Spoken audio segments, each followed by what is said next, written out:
Well, this Central and Southwest Virginia honor flight is set to take off soon. The trip gives regional veterans from World War II, Korea, and Vietnam a chance to visit memorials created in their honor. Now, joining us this afternoon is friend to the show, Martin Leamy, who's going to be sharing details about a journey of a lifetime. Thank you so much for being here this afternoon. Thank you for having me. And every time you're here, you always enlighten me and encourage me to not only go on this honor flight because it is so special. For those that may not know why this journey is so special or even how it works, how would you explain it to someone? Honor Flight is a nonprofit organization. Specifically our hub. We are organized as a non-stock corporation in the state of Virginia, and we have a 501c3 nonprofit designation from the IRS. Our mission is to take veterans from the, as you mentioned, World War II, Korea, and Vietnam service eras up to DC, Northern Virginia, to visit the memorials that were built in their honor, and we do so at no cost to the veteran. If I can just go a little further with that, that's what we do, but why do we do it? What are our objectives? We want to find healing, closure, and for these folks to get the gratitude that many of them never received during their service. What is it like for you? Because I mean, you've been on so many honor flights already. What is it like for you to be able to take these people on this journey and see them receive some type of peace or something like that? Every veteran has what we call it an it. And there's one thing during the trip that resonates with each veteran that travels with us, and it varies from veteran to veteran. We do something called mail call. I see a veteran up at the VA hospital regularly, and his it was mail call. He every time I see him, he says, you know, the first thing I do in the morning is I read my mail call. That was his it. For others, it's one gentleman.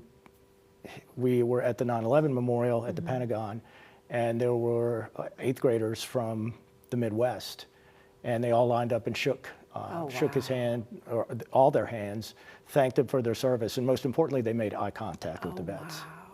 I bet you that is so beautiful to be able to witness something like that, and speechless as well. It is, and you know, this happens on every trip. Yeah. It's just, you know, it's just a question of the faces and the names change, and that's it. And what also I love is it's not the it moments, but you also have special moments on the bus as you guys are traveling down and everybody is bonding.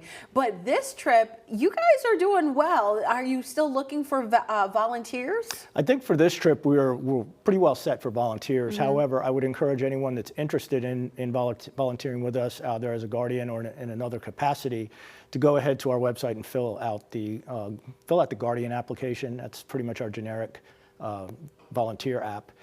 And we're always looking for veterans. We want to build up our list. And something we were talking about before we went on air is we found out this year that the National Desert Storm War Memorial will be completed and dedicated on 24 October.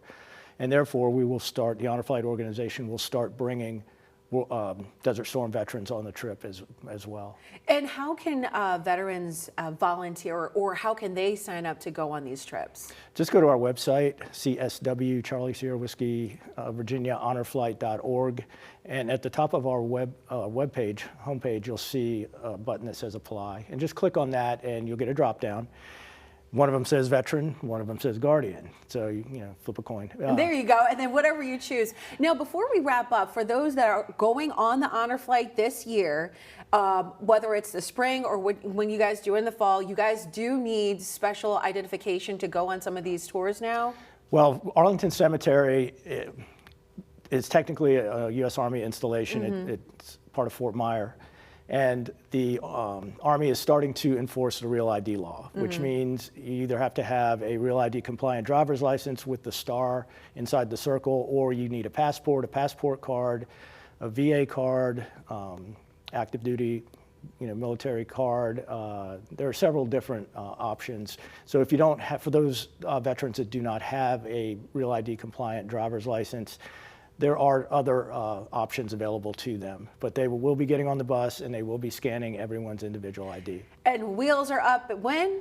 We will pull out of the National D-Day Memorial not later than 10 a.m. on Friday, the 17th of April. And let me tell you, it is truly a sight. If you can't, attend this time, at least go and just wave at the vets and just go say thank you for your service, because it's always such a beautiful, beautiful experience. Martin, thank you so much for being here today.